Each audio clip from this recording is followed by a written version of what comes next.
Yeah, so the risk management, the sequence of risk management was the first thing is, okay, we come out with the risk register.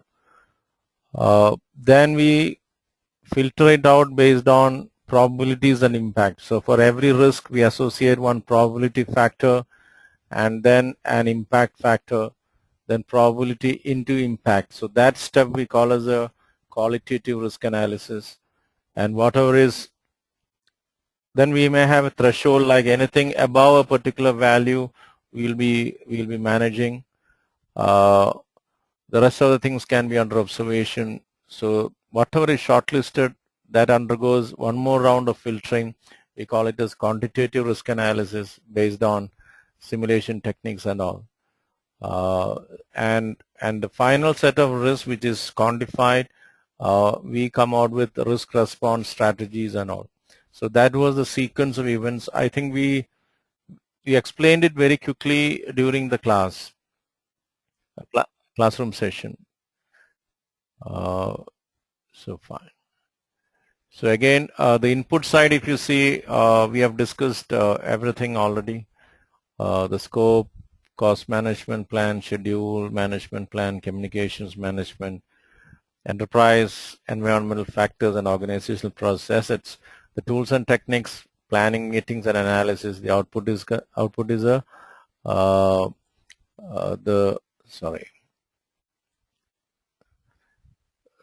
of this is a risk management plan. It's okay. The contents of a risk management plan, the methodology, the budget, timing, scoring and interpretation, reporting format, and tracking. So all these are input. All these are the sections within a risk management plan. Identifying risk, again the input side, most of the things are familiar for us. We already discussed it, risk management plan, activity cost estimate. So there is nothing new here on the input side. The tools and techniques could be documentation reviews. So yeah, that is it. There's nothing to explain there. Information gathering techniques, maybe like surveys, interviews, and all those things. Checklist analysis. So we, some of the sample checklists which we use in a project are the contract review checklist, requirements review, code review, design review. So once we administer this checklist, those things may reveal some of the risk. Assumptions analysis. I think we discussed about two freak terminologies, like a control account and a planning component. When we discussed about work breakdown structure, we said while estimating a project using a work breakdown structure, sometimes there could be work packages against which we are unable to really estimate things. So we operate it through a control account, which is a clean assumption, and it's a risk actually. And diagramming techniques like decision trees and all, which we'll be discussing as we progress. A SWOT analysis. Now, for this PMP exam, if you see it as a project, now what are all these strengths, weaknesses, opportunities, and threats? So what all could be the strengths? Maybe, yeah, all of you are graduates in the first place, and all of you have minimum at least 4 to 5 years work experience. So these are all strengths actually. And you know what is a project. You have hands-on experience on projects. So that's all strengths. Maybe an experienced instructor is teaching you. Okay, that is also a strength maybe. So a weakness could be you might not have written an exam for a very long time maybe. The moment you are more experienced, you might not have written an exam for a very long time. So that becomes a weakness actually. Or the wrong attitudes, like an overconfidence or a lack of confidence, that can become a weakness. Opportunities, okay, see, opportunities, I don't see many. What are all the opportunities, because you are all becoming a PMP? I don't see. So for everything there may not be bullets. Threats could be maybe money may not be a big issue for you, because you can afford to lose some money. So you may not take it very seriously. You may pay the money and then forget about it. I was quite surprised when all of you turned up for today's session. I was expecting only 50% attendance. Right, so everybody turned up, and that itself is a very good thing. But otherwise, it is a threat actually. People will come, and then especially people like Ajiraj and all. When you look at the pound conversion rate, this is nothing. So it's okay. I just paid the fees for the class, and even after that, that is the end of it maybe. But then he is also coming back, so that is really, really motivating. So actually it's a threat actually, because most of you are doing well in professional life, so that can act as a threat for your PMP also, because it's okay, you can afford to lose some money kind of. Expert judgment, experts can highlight the risk, that's fine. Output is a risk register, is a raw risk register. And the risk register is not a single time thing. It is a document which is allowed to grow indefinitely. When I say grow, that is not right, because you may be adding some new risk to it as the project progresses. At the same time, you may be deleting some risk from it because it is no more applicable. So it is highly volatile. It is not just addition. You may remove things from that register as well. The characteristics of risk management, it is continuous in nature. It is all about forward looking. It is about anticipation and mitigation. Early and aggressive risk identification is the key for success. And the risk could be pertaining to cost, schedule, and technical. To identify risk, we can do a work breakdown, structure analysis. Any work package with a control account is a clean risk. Okay. Because I am emphasizing this point again and again, because it's quite likely for people to forget the term control account. So I'm repeating it as many times as possible, so that you should not forget it. The subject matter expert interviews. Okay, risk management efforts from past similar projects, lessons learned from past projects, design specifications, agreement requirements, documentation reviews. So all these things may reveal some other risk. Risk can be, these are the categorization of risk. There is a business risk versus insurable risk. So a business risk is not insurable.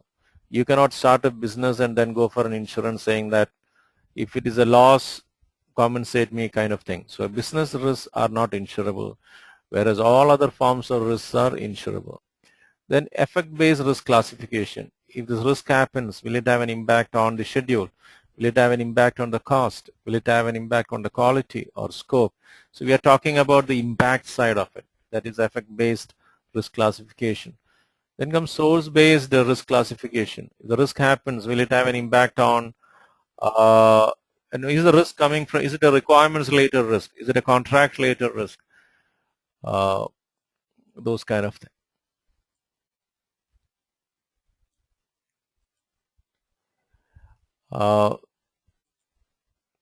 Sorry. I hope you are with me or not sleeping, because this is quite boring. The issue with risk management is, see, everybody knows it, but then for the exam side, it is very difficult. You'll get a lot of questions, and it's quite likely that you can make mistakes. While reading, you'll understand everything, but questions could be really tough.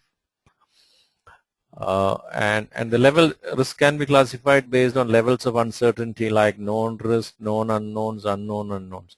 Known risk could be, I know that the risk is there. Known unknown is, I know I don't know about it. Again, coming back to the work breakdown structure, we said some of the work packages we don't know exactly what is going to be the estimate, because we are unable to estimate it because of lack of information. So we gave a control account and then operated. So any work package operated through a control account is an example for known unknown. I know that I don't know about it. Then unknown unknowns is known unknown. Another example could be, I have not taken my blood pressure reading for a very long time. So I know that I don't know about it. That is a risk. Unknown could be, it's all force majeure things like a cyclone or war or those kind of thing. Unknown. So anything can happen. So those are also risks. Other classification of risk could be a positive risk, negative risk, primary risk, secondary risk, and residual risk. As a positive risk, risk need not be always negative. Now, there are cases now. Apple has launched iPad. I don't know, new iPad. They don't call it as iPad 3. So it's a new iPad they've released. So, and suddenly now there is a lot of orders coming in, pouring in, and they don't have the production capacity to cater to these orders, advance orders. Oh, that is a positive risk. Something good is happening and I'm unable to capitalize on it. That is a positive risk. Or I publish a book and I expect 25,000 copies to be sold in the first year, and suddenly there is demand for 1 million copies. And if these copies are not available on the bookshelves, I may lose that opportunity to market it. So that is a positive risk. Something good is happening, and if we are unable to exploit it, then that is a positive risk. So risk need not be always negative. A negative risk, all other forms of risk are negative. A primary risk, an example of a primary risk could be, let's say somebody has a major disease like, so that's a primary risk. Or LTT was a primary risk for Sri Lanka. Now, secondary risk is, if you take a medicine for a disease for a very long time, that medicine itself can create some other issues in your body. That is a secondary risk. Or if you remove LTT, that itself can create a lot of imbalance there. So that is a secondary risk. Saddam Hussein was a risk maybe, and maybe the removal of him has created a lot of additional risk. So that is a secondary risk. So residual risk, now LTT is removed and still they can regroup and come back. That may be a residual risk. If you see cancer patients and all, see after the radiation and all, it's all cured actually. But again, there is a probability of it coming back again, so they must go for periodic checkups and all. So there is an example of residual risk. So if you understand what is a positive risk, negative risk, primary risk, secondary risk, and residual risk, we can proceed.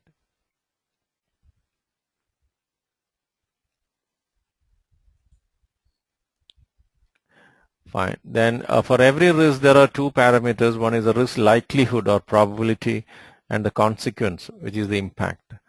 And sometimes we call this thresholds. Involve senior management when the schedule variance is more than 10%. So these things need to be defined in your risk management plan. Otherwise, what can happen is some managers, every small things they will be escalating to senior management, whereas there could be somebody else, the self-proclaimed risk takers, who will never escalate anything to anybody. They'll sit on it till it becomes unmanageable. So both are not healthy. So to get a uniform healthy behavior across managers, you have to define these thresholds. Schedule till 20% variance from the ideal a project manager can manage. At the moment it crosses 20%, it has to be escalated to the next level. So these kind of thresholds have to be defined. Otherwise, your risk management efforts will become very, very uneven, and it will not be predictable. Okay, so after identifying the risk, the next step is perform qualitative risk analysis. Here, it's nothing but rating the risk based on probabilities and impact. So you have a risk register. Against every risk, you have to attach a probability factor and an impact factor. And here if you see, first bullet is okay, this is okay. Risk data quality assessment is fine. Categorization we discussed, based on source, based on the impacted, all those things. Risk categorization, business risk, insurable risk, non-insurable risk, source-based classification, target-based classification, all those things we discussed. Primary risk, secondary risk, residual risk, so all those things we discussed. Risk urgency assessment. See, sometimes the probability of a risk happening and the impact of the risk also both may be low, but then the urgency is very high, in the sense, if you take an IT project where you have a requirement phase and a design phase and a coding phase and a testing phase, the requirements related risk should be managed within the requirement phase. So even if the probability and impact of the requirements related risk is very low, still it should be managed within the requirement phase. Otherwise it becomes very expensive. Similarly, design related risk should be managed within the design phase, even if the probability and impact is very low. Otherwise the cost of managing the risk could be very, very high. See, this is all defined by the Roger S. Pressman. He calls it as the cyclomatic complexity.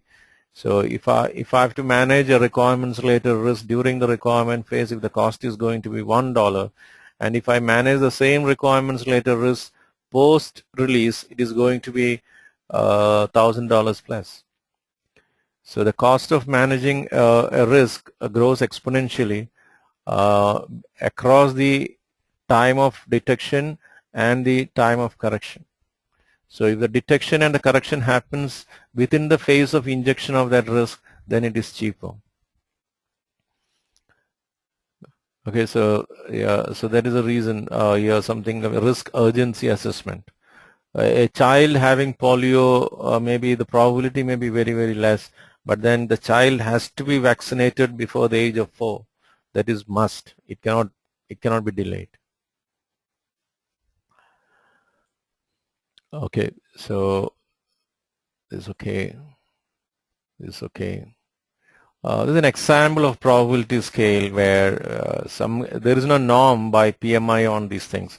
So some companies, okay, the probability scale may be ranging from 0 to not 0.10, 0 to 1 it should be. And the impact scale, so some companies, okay, they go by 0 to 1. Some companies go from 1 to 10. So there is no standard rule on this. And the impact scale again, here primarily go by impact rating 1.5. The impact level is very low. If the risk occurs, the impact on the project's objectives is minor and not noticeable outside the project. And 9.5 means it is very high. If the risk occurs, the impact would be catastrophic and the project would be cancelled. Again, it is not a standard. It is just an example or specimen. From organization to organization, these things can change.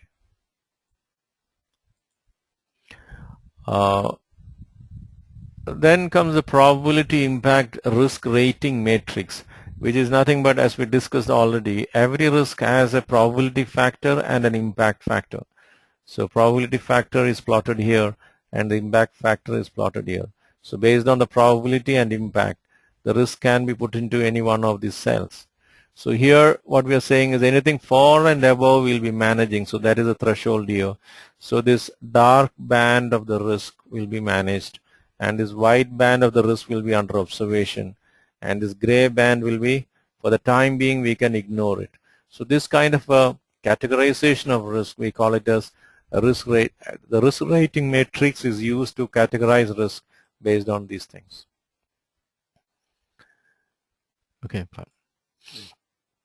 Threshold we discussed already is a cutoff line.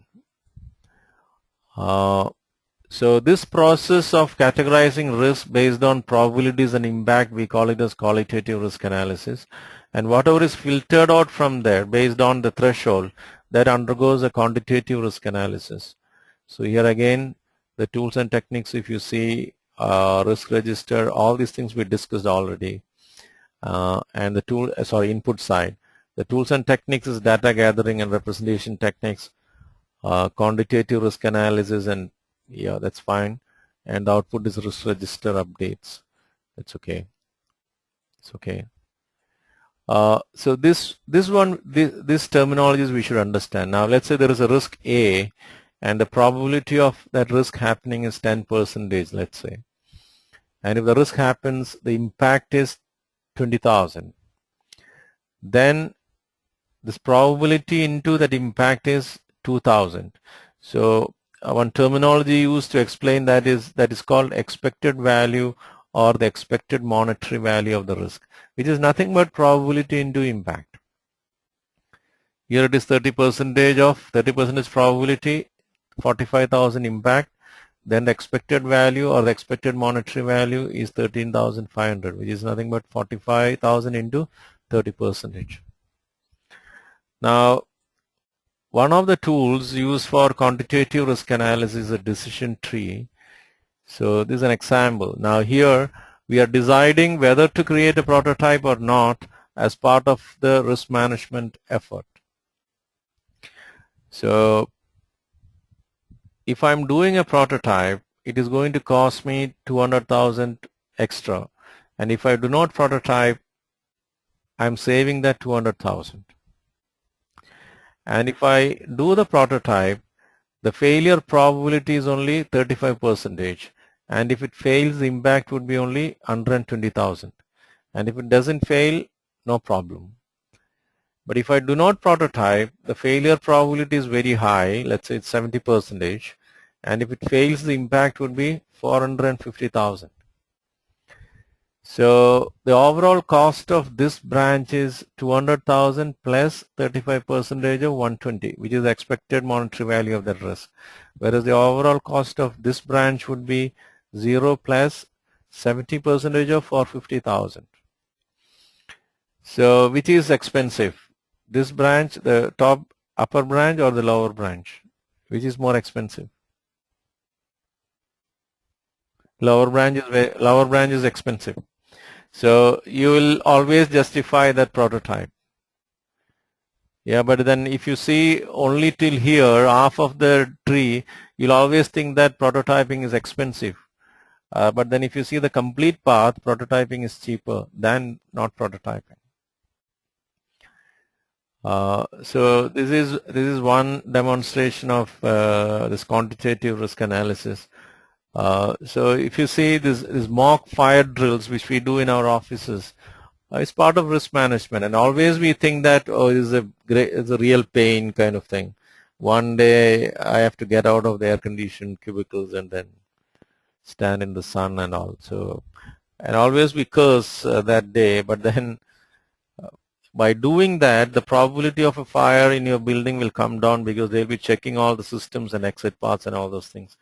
And even if there is a fire, the casualties will be very low. But if you don't do that prototype, the probability of a fire can be very high, and if the fire happens, the casualties could be very, very high. Because in Bangalore only, there is a pub called Thank God It's Friday, TGIF. So on top of it, there was an IT company, and last couple of years back, a fire broke out, and a lot of people died. And if you see that building, you'll be shocked. It is a small building actually, 3 floors only. Whereas bigger fires have happened in high-rise buildings where the casualties were very, very low, because then they knew how to manage it. Here, nobody knew how to manage it. Nobody knew where is the exit path and what you're supposed to. It was total panic. So a lot of people died in a small fire in a small building because the training was not provided.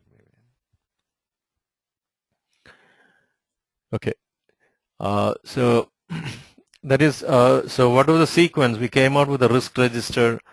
The first step is quantitative risk analysis. Qualitative risk analysis based on probabilities into impact.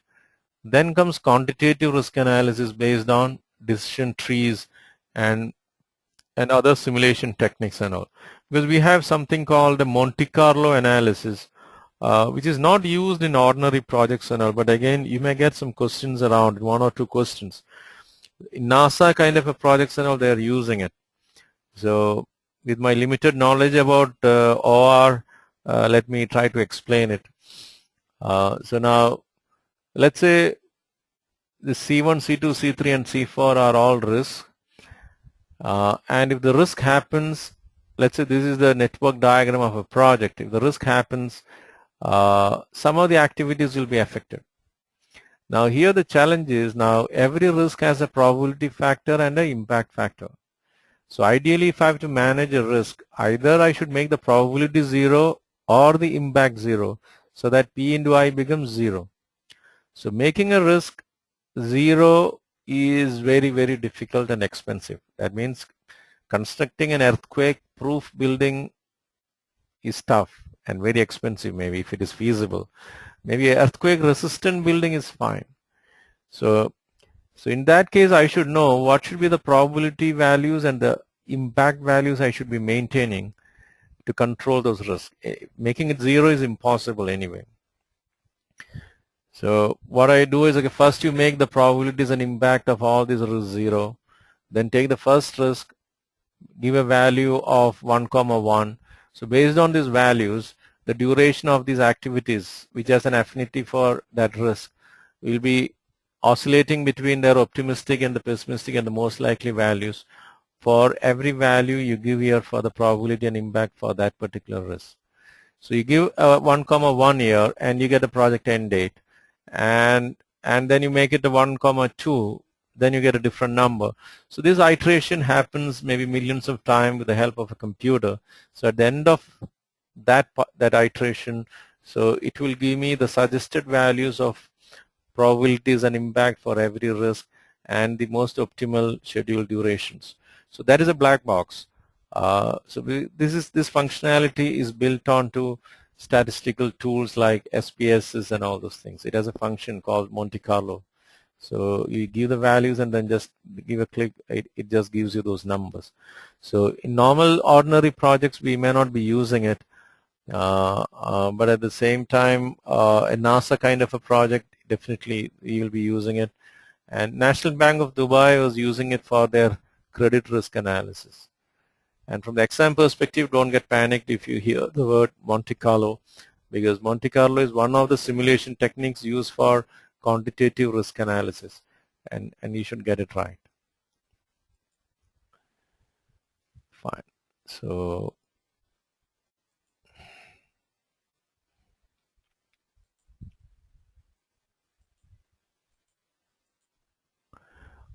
now at this stage we have the risk register, we have done the qualitative risk analysis, we have done the quantitative risk analysis. Now for whatever is shortlisted, we have to come out with the risk responses. That is strategies for negative risk, strategies for positive risk, contingent response strategies, and expert judgment. Risk response planning is what are we going to do about it, ways to make negative risk smaller or eliminate them, and ways to make positive risk more likely or greater in impact. The risk response strategies could be risk avoidance, means don't take that risk. That is risk avoidance. Let's say there is a problematic team member joining your team. The best thing would be don't take him, because that's a problem actually. Or smoking is bad for health, don't smoke, it's okay.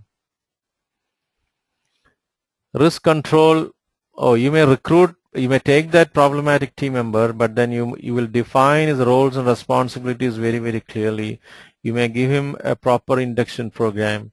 With all those things you can control that risk. So that is risk control. Risk transference, maybe you don't take him, you give him to somebody else, that is transference. Taking insurance is a good example for risk transference. The risk is still there, but still I'm transferring it to the insurance company. Maybe outsourcing may be an example of transference. So you don't have the expertise, so you are outsourcing that work to somebody else. So that is also risk transference. Risk acceptance is, okay, I'm willing to take it, no problem. So that is a risk acceptance. Contingency action is actions we take when the risk is happening. It's like when the earthquake is happening, what you're doing, that is contingency action. Because if you see the last earthquake in Japan, people were grabbing a bottle of water and they were hiding themselves below the tables, below the furniture.